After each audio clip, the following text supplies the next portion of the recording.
Sono Anna Belloni Fortina, professore ordinario di dermatologia e venerologia all'Università di Padova e sono anche responsabile della unità operativa semplice di dermatologia della donna e del bambino dell'azienda ospedaliera dell'Università di Padova.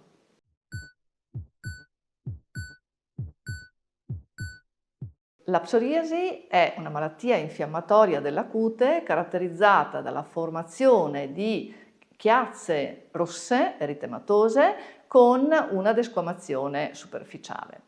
In genere è una patologia tipica dell'adulto, però si può manifestare anche in età pediatrica. Circa un terzo degli adulti che hanno la psoriasi l'hanno sviluppata già in età pediatrica.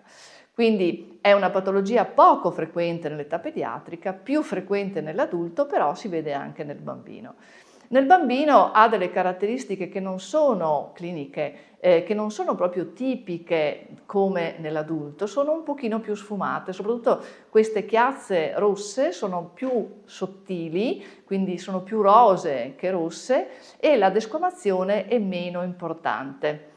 Per quanto riguarda il bambino, si possono avere delle forme di psoriasi già nel neonato, per esempio la dermatite da pannolino associata alla psoriasi, e si possono avere però anche delle manifestazioni simili a quello dell'adulto, quindi con le localizzazioni nelle regioni estensorie, cioè ai gomiti e alle ginocchia.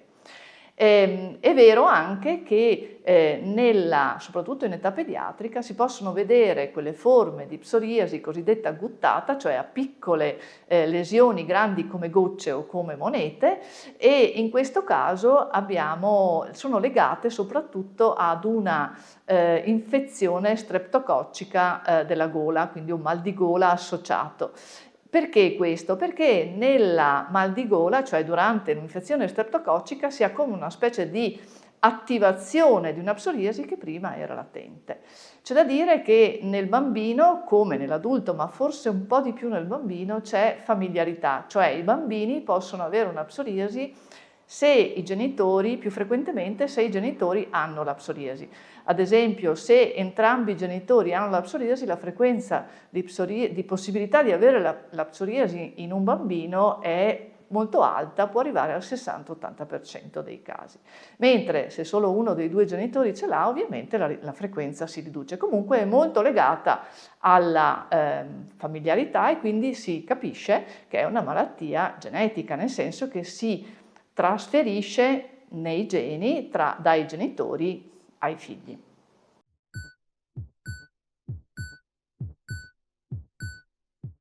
Per quanto riguarda il trattamento, la psoriasi, soprattutto in età pediatrica, si avvale prevalentemente di una terapia di tipo topico, cioè messa sulla pelle. Quindi si utilizzano delle creme, in genere sono creme cortisoniche, oppure delle associazioni cortisonico con derivati della vitamina D, quindi calcipotriolo e derivati. Questa è la terapia più frequente in questa fascia d'età. Nei bambini un po' più grandicelli, quindi dai 8 anni in su, possiamo fare anche la fototerapia.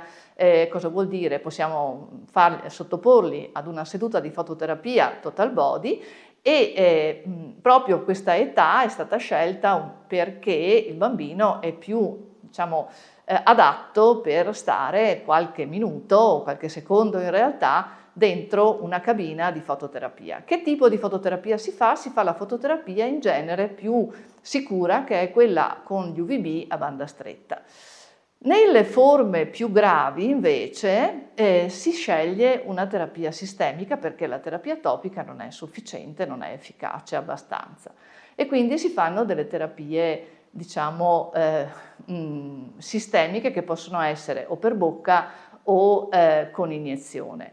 Diciamo che in linea di massima, secondo le ultime linee guida italiane, la terapia sistemica, diciamo, di prima scelta sono i farmaci biotecnologici, cioè con in particolare anticorpi monoclonali, nello specifico adesso ci sono degli anticorpi monoclonali proprio adatti per la psoriasi, che sono utilizzati anche e sono rimborsati dallo Stato italiano per l'età pediatrica. In particolare abbiamo gli anti-TNF e poi gli anti-interleuchina 17 e 23.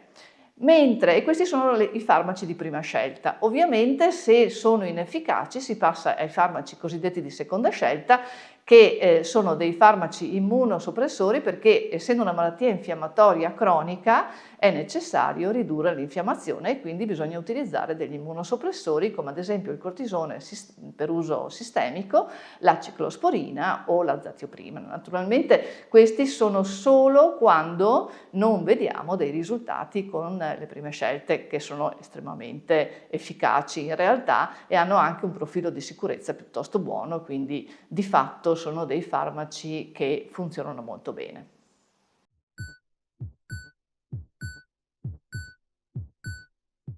La psoriasi è una malattia infiammatoria cronica e, come si può immaginare, essendo un'infiammazione, soprattutto nelle forme più gravi, può dare una infiammazione di tipo sistemico.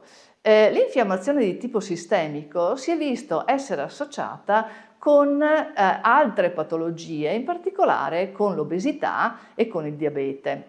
E nella psoriasi si è vista un'associazione delle psoriasi anche in età pediatrica proprio con l'obesità e con le malattie metaboliche, quindi il diabete e altre malattie.